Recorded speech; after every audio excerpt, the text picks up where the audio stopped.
Klaim itu bisa mengajukan laporan pidana berdasarkan Undang-Undang Perlindungan Konsumen. Bisa juga mengajukan gugatan perdata berdasarkan Undang-Undang Perlindungan Konsumen. Itu sudah ada upaya hukumnya kok. Saksi BCA tadi dari jaksa atau dari penuntut umum itu. Terus video percakapan Mail sama RG yang sudah disebar sama RG itu gimana, Bang? Itu kan udah dilaporin kan kalau nggak salah, udah naik sidik juga berdasarkan informasi yang saya lihat. Itu nggak boleh. Kalau disebarkan ke publik itu nggak boleh.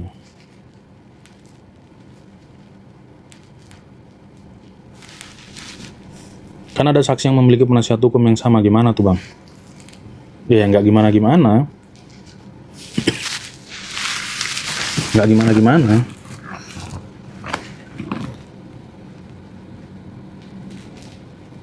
Kenapa Nekmir marah-marah sama BCA? Mungkin dia belum baca Undang-Undang Pencegahan dan Pemberantasan Tindak Pidana Pencucian Uang. Kalau dia udah baca itu pasti dia nggak marah-marah.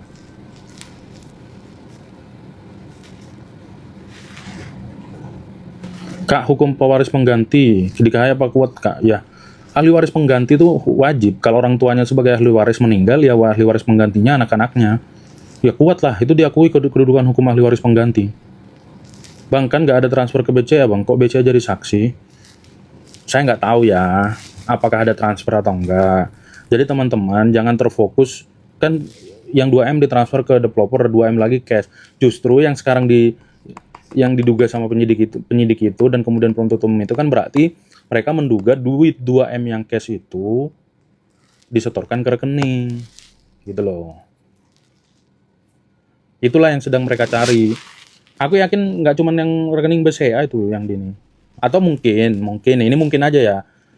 Ditanya ke Nikita Mirzani atau ke Mail waktu di penyidikan, 2M yang kamu terima cash kamu gunakan kemana? Mungkin jawabannya ditransfer, disetor ke rekening BCA. Itulah kenapa bank BCA-nya yang diperiksa gitu loh. Itu mungkin loh ya.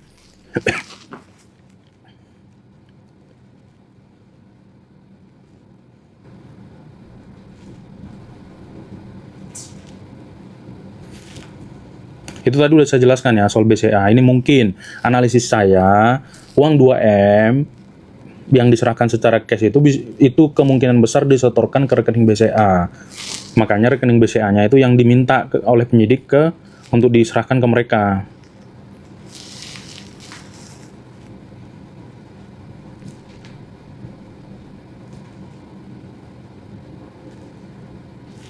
Bela Nopit. Tapi Bang, kan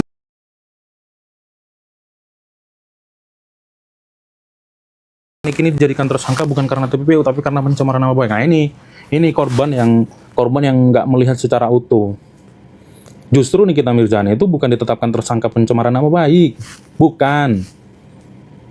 Nikita itu justru ditetapkan tersangkanya itu adalah menggunakan ancaman untuk mencemarkan atau membuka rahasia melalui media elektronik. Loh. Ada pasal TPPU-nya.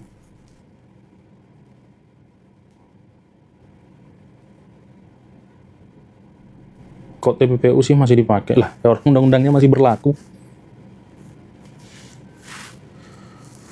Pak pengacara Sembiring lapor balik Pak Sun karena ada video bahwa Pak Sun dan kawan-kawan mukul gimana itu Pak. Aduh, itu nggak jelas, itu drama-drama nggak jelas. Malas nanggepinnya. Bang, kalau suami meninggal, mantan istri boleh menikah lagi nggak sebelum bagi waris? Maksudnya gimana ya? Soal harta bersama. Kalau soal harta bersama mah ya terserah dia, itu kan haknya dia setengah.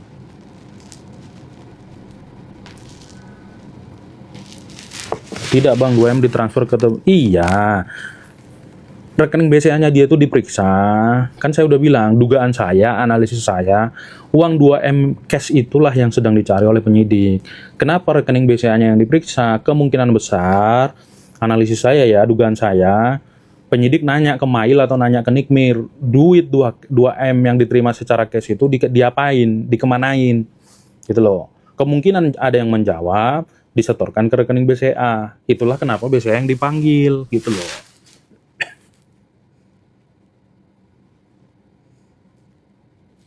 Dan apakah masih bisa menjadi ahli waris dari mantan suami? Ya enggak lah, kalau udah nikah lagi udah enggak.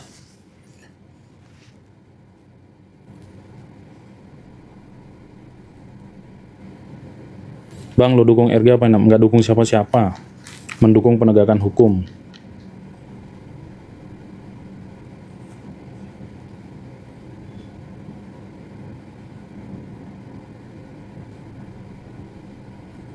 Tapi saksi pelapor bilang itu murni karena Nikmur bilang begging atau abu-abu, Bang.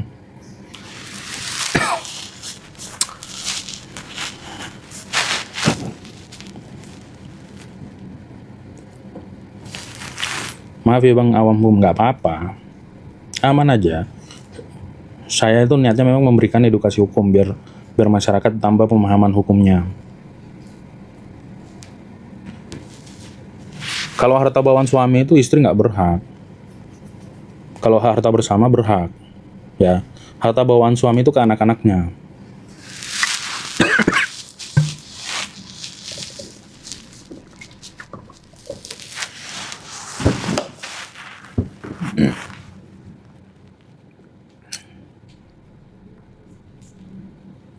Tapi nggak boleh BCA buka-buka. Maksudnya gimana?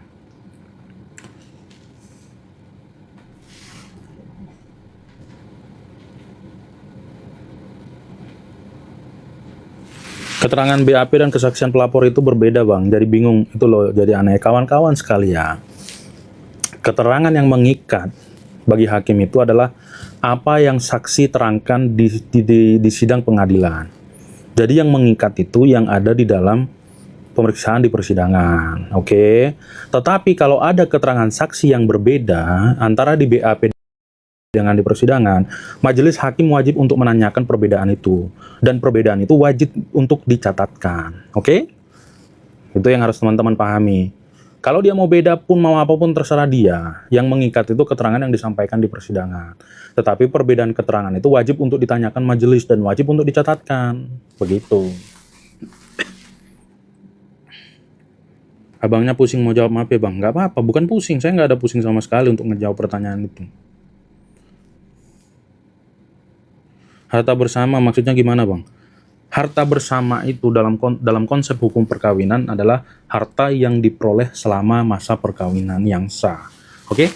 Jadi harta bersama, contoh selama perkawinan kalian memperoleh 1M. Nah, itulah yang menjadi haknya yang menjadi haknya istri itu adalah setengah dari 1M gitu loh. Tapi dengan catatan di situ tidak ada perjanjian pisah harta. Oke? Kalau ada perjanjian pisah harta maka nggak ada harta bersama.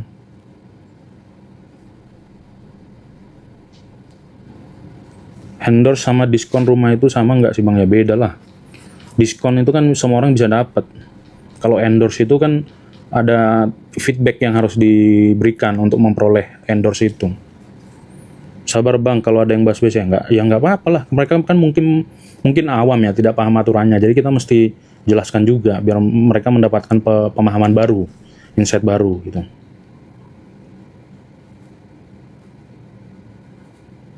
Saya makin cerdas Bang ngobrol tentang hukum sama orang-orang kampung gara-gara dengar orang seperti apa. Aman, tujuannya memang itu. Apa konsekuensi hukum yang akan diterima BCA kalau tidak menuruti penyidik buka data nasabah? Itu ada pidananya Bos. Di dalam undang-undang TPPU itu ada pidana bagi istilahnya dipakai itu pihak pelapor yang tidak memberikan data sesuai dengan laporan, ada sanksinya. Bahkan sampai izinnya pun bisa dicabut BCA kalau nggak ngasih.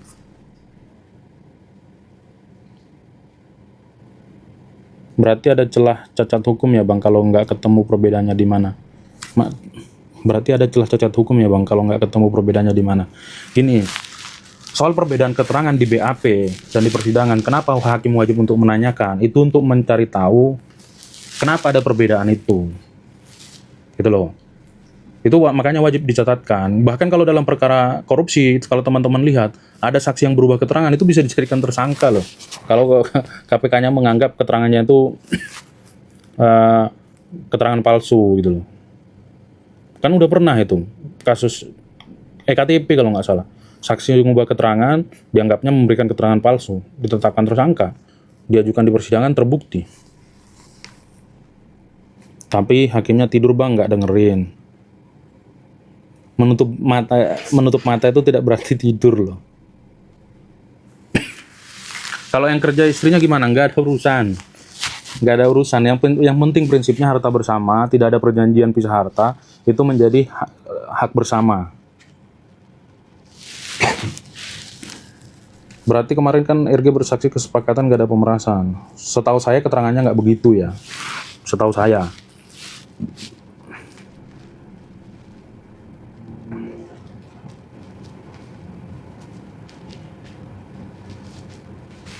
Endorse sama diskon rumah itu sama nggak bang? Tadi kan udah saya jelaskan, itu nggak sama, beda. Kalau diskon itu nggak ada timbal balik. Kalau endorse itu wajib ada timbal balik. Endorse itu berarti kan kerjasama. Bang, tanggapannya abang apa masalah bang BCA yang ngobrak-abrik rekening pribadi tanpa sepengetahuan nasabah? BCA itu bukan ngobrak-abrik. Tadi udah saya jelaskan, mungkin belum masuk. Pasal 72 Undang-Undang Pencegahan dan Pemberantasan Tindak Pidana Pencucian Uang itu, penyidik, penuntut umum, hakim itu berwenang untuk meminta catatan kekayaan dari si tersangka atau terdakwa atau orang yang diperiksa oleh PPATK. Dan rahasia bank tidak berlaku terhadap pemeriksaan seperti itu. Makanya ketika BCA diminta oleh penyidik untuk menyerahkan rekening koran dan segala macam, itu wajib dia untuk menyerahkan itu. Apakah RG masuk dalam Undang-Undang 8 tahun 2010? Mesti dilihat. TPPU itu, teman-teman harus pahami ya, TPPU itu tindak pidana kedua. TPPU itu adalah tindak pidana lanjutan. Dia harus ada tindak pidana asal. Harus ada suatu tindak pidana yang menghasilkan harta kekayaan. Kemudian harta kekayaan inilah yang kemudian ditransferkan, dibelanjakan, dan lain-lain segala macamnya. Makanya dia masuklah sebagai tindak pidana pencucian uang. Nah, untuk seseorang itu dapat dinyatakan sebagai pelaku tindak pidana pencucian uang, itu harus ada tindak pidana asalnya. Meskipun, ya kan, dalam pasal 69 Undang-Undang Pencegahan dan Pemberantasan Tindak Pidana Pencucian Uang, tindak pidana asalnya itu tidak wajib dibuktikan. Nah, kalau pertanyaannya apakah RG masuk dalam UU nomor 8 tahun 2010, mesti dilihat dia ada tindak pidana yang menghasilkan kekayaan nggak? Gitu. Kalau ada, ya tinggal dilihat rumahnya dia, mobilnya dia, uang-uangnya dia selama ini, sumbernya dari situ atau enggak. Kalau sumbernya dari situ, dari tindak pidana asal dalam pasal 2 Undang-Undang Pencegahan dan Pemberantasan Tindak Pidana Pencucian Uang, ya bisa-bisa aja dia masuk ke situ. Makanya itu tergantung semua bukti-bukti yang dimiliki.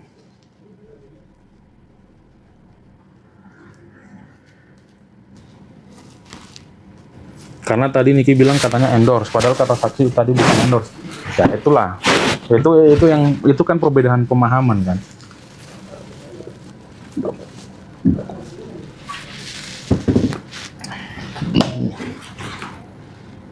Mau tanya bang, misal terdakwa mengembalikan duit 4M tersebut, apakah bisa meringankan hukuman? Bisa, karena kerugiannya si korban berarti kan sudah dipulihkan.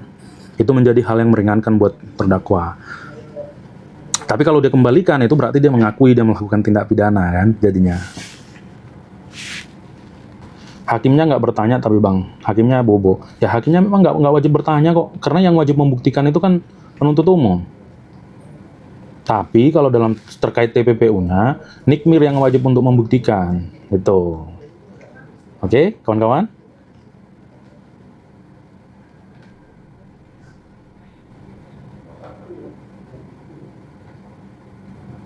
Pemerasan atau uang tutup mulut bang. Nih, teman-teman, ada bedanya ya. Kalau pemerasan itu orang yang menerima duit, yang minta. Lu kalau nggak ngasih duit, gue pukul nih. Atau lu kalau nggak ngasih duit, gue sebarin nih rahasia lu. Itu pemerasan. Kalau uang tutup mulut itu, gue tahu nih si A ini tahu rahasia gue. Ya udah gue kasih duit ya. Nih uang buat lu. Lu diam aja, jangan lu bongkar-bongkar rahasia gue. Tuh, ini pemerasan atau uang tutup mulut itu bedanya tuh di niatnya. Siapa yang berniat untuk ngasih uang itu? Kalau uang tutup mulut itu yang berniat itu harus orang yang ngasih duit. Kalau pemerasan itu yang punya niat untuk pemberian duit itu bukan dari si pemberi tapi si penerima. Gitu. Hati-hati bang, diserang sama buzzer NM kalau nggak sepemira. Kita kan memberikan edukasi hukum, bukan kemana-mana. Ada pertanyaan kita jawab. Kita ini bukan menghakimi atau bagaimana, kita menjelaskan sesuai dengan ketentuan hukum yang berlaku.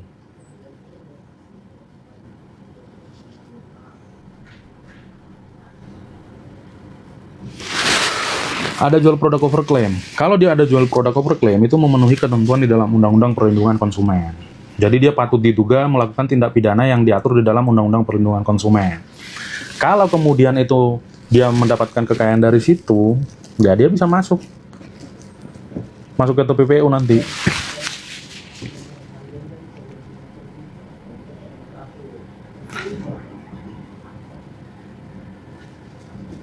Bang, pendapat abang tentang pengacaranya NM tadi gimana? Emang kenapa dia?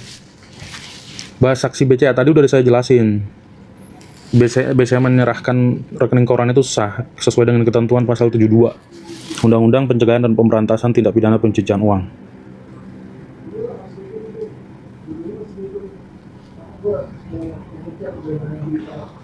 Di pengadilan nanti apakah ada saatnya debat antara pihak pelapor dan terdakwa? Nggak ada. Jadi gini teman-teman ya, ada perbedaan antara perkara perdata dan perkara pidana. Kalau perkara perdata itu, para pihak yang bersengketa langsung berhadapan-hadapan. Kalau dalam perkara pidana, si korban atau si pelapor itu tidak maju sendiri, tetapi dia diwakili oleh negara. Siapa yang mewakili dari negara? Ya itulah penuntut umum itu. Statusnya si pelapor atau korban itu dia sebagai saksi. Saksi pelapor atau saksi korban namanya, kalau di dalam KUHA. Gitu.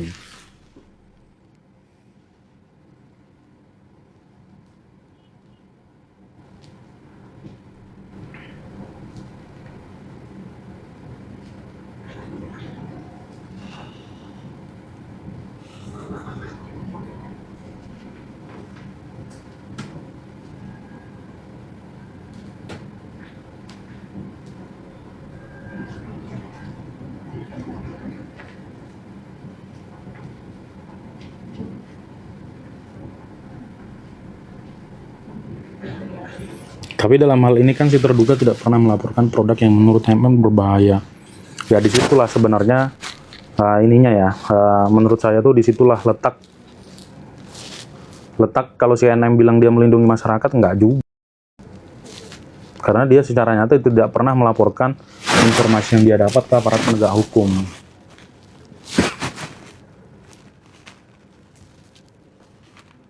Bagaimana dengan BCA Pak? Baca pasal 72 Undang-Undang Pencegahan dan Pemberantasan Tindak Pidana Pencucian Uang ya.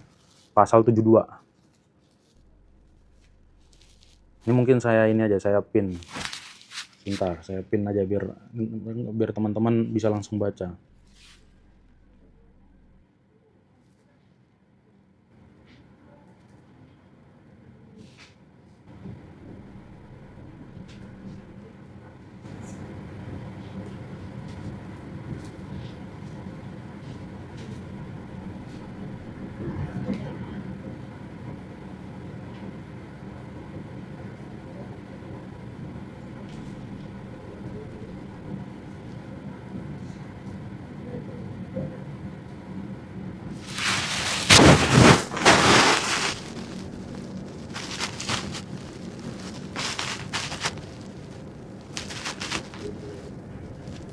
Biasanya yang mendatangkan saksi itu hanya JPO atau pihak terdakwa juga boleh? Boleh Bang, dua-duanya boleh menghadirkan saksi.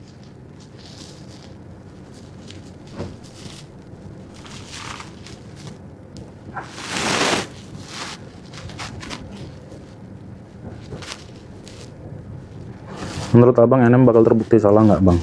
Kita harus nunggu sampai pembuktian selesai ya.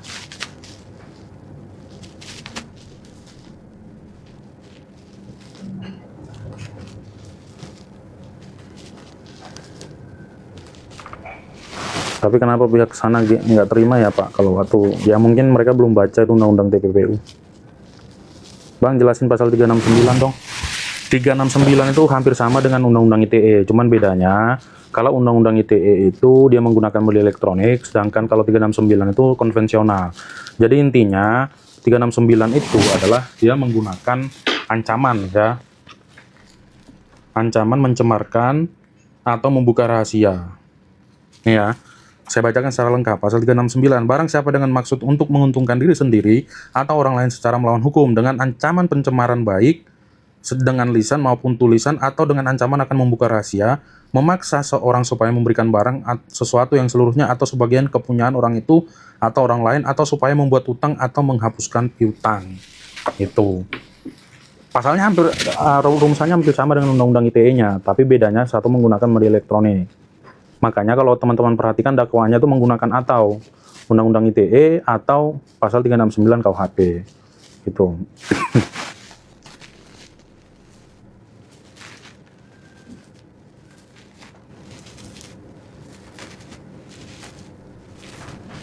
Gimana dengan JPU yang menye-menye dan memvideokan terdakwa dalam ruang sidang? Apa dibenarkan sikap begitu ya? Soal sikap-sikap begitu tuh bisa saja tuh respon dari si JPU-nya karena fisiknya dia dihina dan segala macam, dituduh menerima suap dan segala macam. Tidak mempengaruhi terhadap perkaranya kok.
Ini pada bahas soal elemen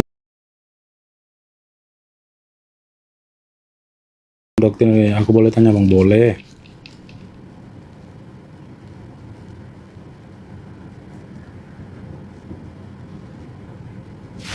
Penyidik minta print bulan November tapi yang dibuka sampai bulan Februari, artinya mutasi pribadi dibuka semua.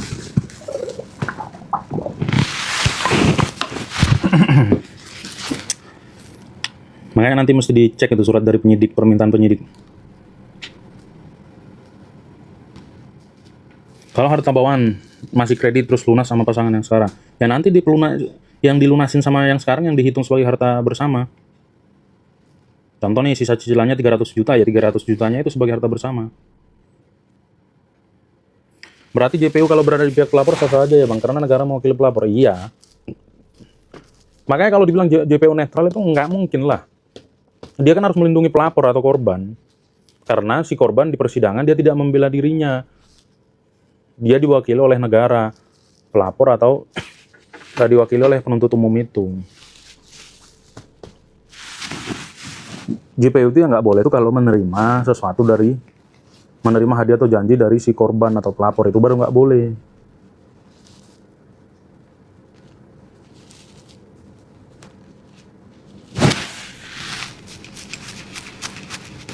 Persidangan itu durasi waktunya berapa lama? Nggak ada durasi waktunya.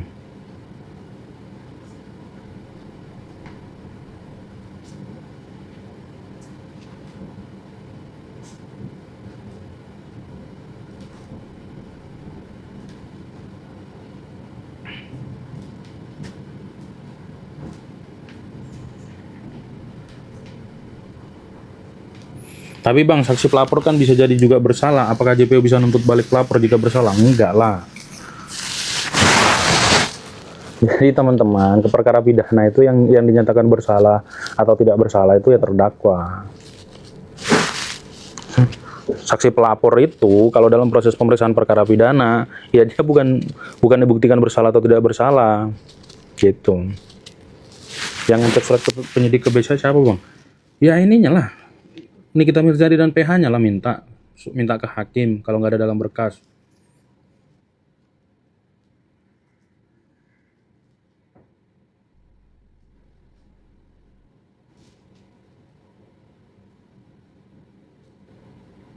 Oh, jadi walaupun JPU tahu ada celah pelapor, ada salah, berarti nggak ada yang bisa nuntut? Ya bisa ya, si terdakwa. Contoh nih, nanti si Nikita Mirzani itu diputus bebas. Dia bisa laporin balik si pelapornya di RG. Kalau kesaksian palsu bang, ya bisa. Bisa dipidana kesaksian palsu.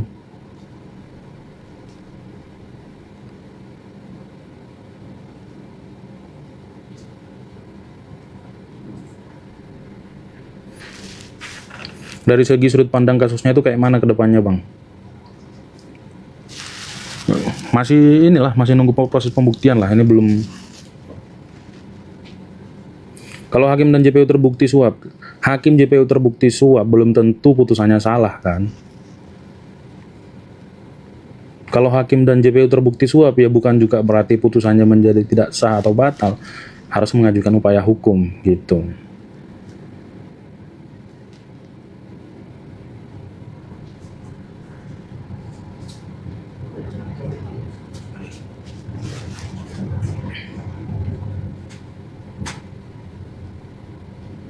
Kan ada bukti SS kirim WA bang, minta maaf dan pengembalian dana ke NM. Itu bukti apa? Bukti apa itu?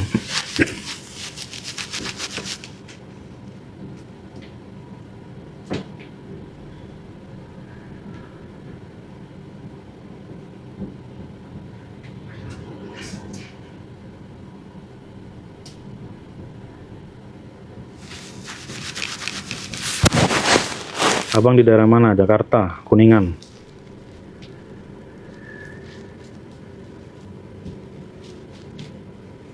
Kalau menurut aku sih pasal pemerasan sama TPPU-nya pasti gugur. Kalau pasal ITE-nya terbukti, percaya sama saya, TPPU-nya pasti terbukti.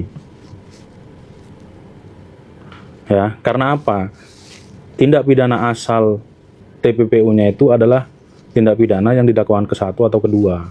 Jadi kalau ITE-nya terbukti, ya kalau ITE-nya terbukti, otomatis ya TPPU-nya itu pasti terbukti. Karena apa? Uang 4M-nya dipergunakan untuk membayar, yang ditransfer ke developer itu. Gitu.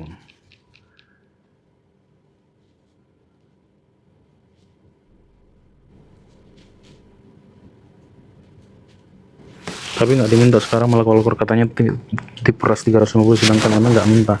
Ini 350 juta ini katanya kasus yang mana sih? Aku nggak terlalu ngikutin deh. Coba dijelaskan, itu 350 juta ini terkait kasus yang mana?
Tapi dibayar ke rumah itu kan uangnya masih utuh. TPPU itu kan selalu mentransferkan, membelanjakan. Makanya uang 2M itu, kalau dalam konstruksi TPPU itu sudah memenuhi TPPU. Kalau terbukti 4M-nya itu adalah hasil dari tindak pidana. Kalau kecuali uangnya udah nggak ada, baru mungkin ya enggak. TPPU itu nggak berbicara soal uang masih ada atau enggak.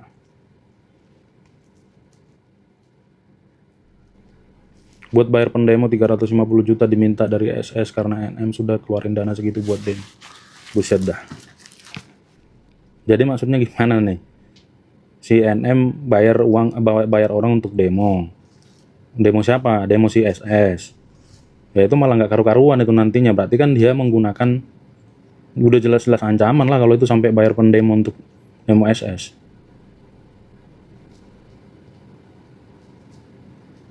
Tapi pandanganku sih NM bebas kecil, kalau kemungkinan ringan sih iya. Kalau dia terbukti bersalah, malah menurutku itu dia bisa kena tinggi itu. Karena apa? Dia selama persidangan tidak kooperatif.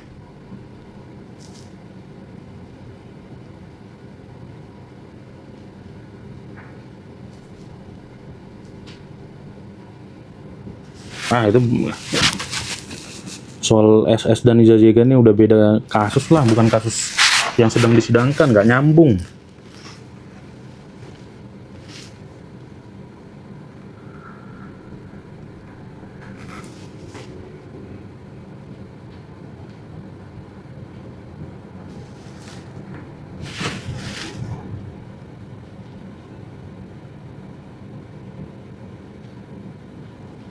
Udah beda kasus lah itu NM sama Iza Zega itu, dan beda konteks juga. Dan untuk status rumahnya itu udah cash jadi pencucian. Nah sekarang saya tanya, coba Unyil, coba jelaskan. Si RG disuruh transfer ke developer 2M itu untuk apa? Coba dijelaskan.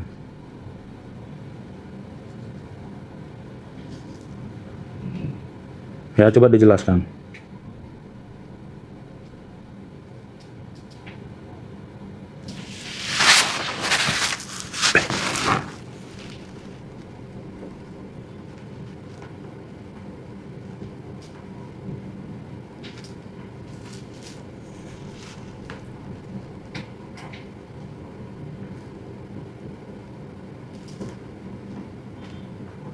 Jadi itu kan keterangan palsu ya bang.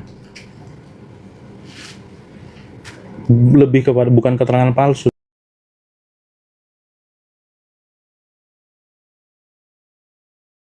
Nah, padahal belum ada putusan yang menyatakan dia melakukan pemerasan.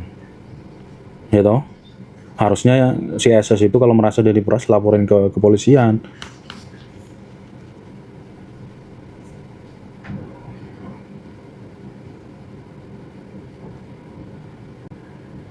TPPU itu 20 tahun paling lama.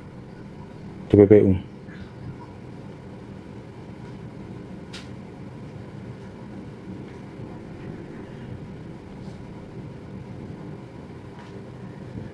Kira-kira berapa tahun ya bang?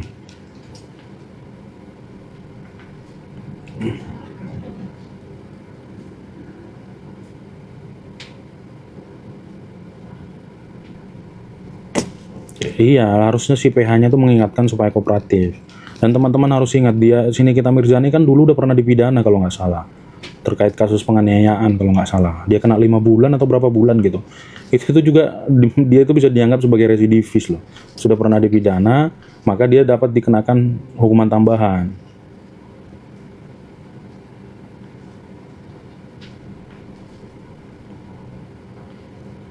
Nggak kooperatif gimana? Dia kan sudah diperintahkan hakim supaya duduk di sebelah penasihat hukum. Dia kan ngotot terus, nggak mau. Jangan suka giring opini sendiri deh.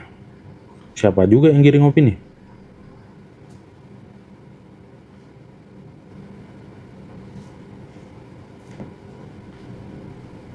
Tapi rumahnya yang dibeli 30M itu apakah bisa disita bang? Karena hasil penjualan, ya bisa disita. Bisa disita, tapi nggak semuanya nanti disitanya. Kan yang diduga hasil tindak pidananya kan 2M.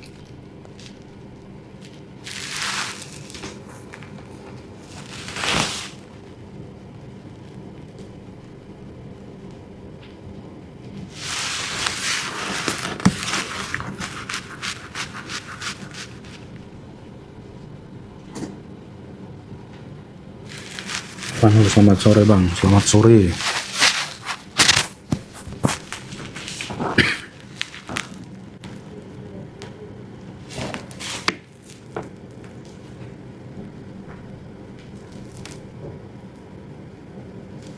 Ada salam bang dari Pak Asri. Salam balik, salam hormat untuk beliau.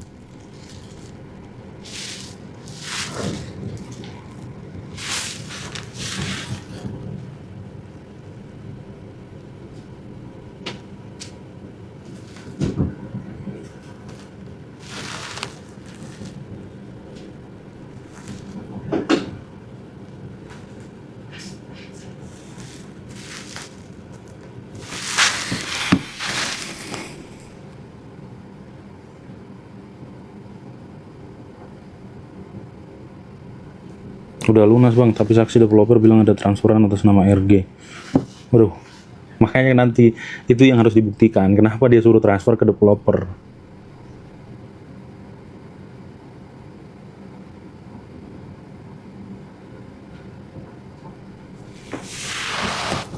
Kalau pemerasan kenapa dia sepakat, kan aneh kalau memang tekanan. Ya lapor, kan dia udah lapor ini. Kan udah lapor ini. Bang, kok nggak dijawab kira-kira berapa tahun? Itu kewenangan hakim. Kewenangan hakim itu. Memprediksi-prediksi janganlah. Kita edukasi hukum aja. Gregorius, siap perintah, koordinasi. Apa yang mau diperintah, Andre? Andre, aku tadi ketemu Pak Sabar di PN. Dia Pak Sabar lagi sidang kasus korupsi gula. Lapor setelah udah dikasih uangnya. Ya kan nggak ada masalah juga. Nggak ada masalah juga. Sempat salaman deh. Nah, aku ngobrol. Ternyata Pak Sabar masih ingat sama aku. Leo Sagala ya katanya. Iya.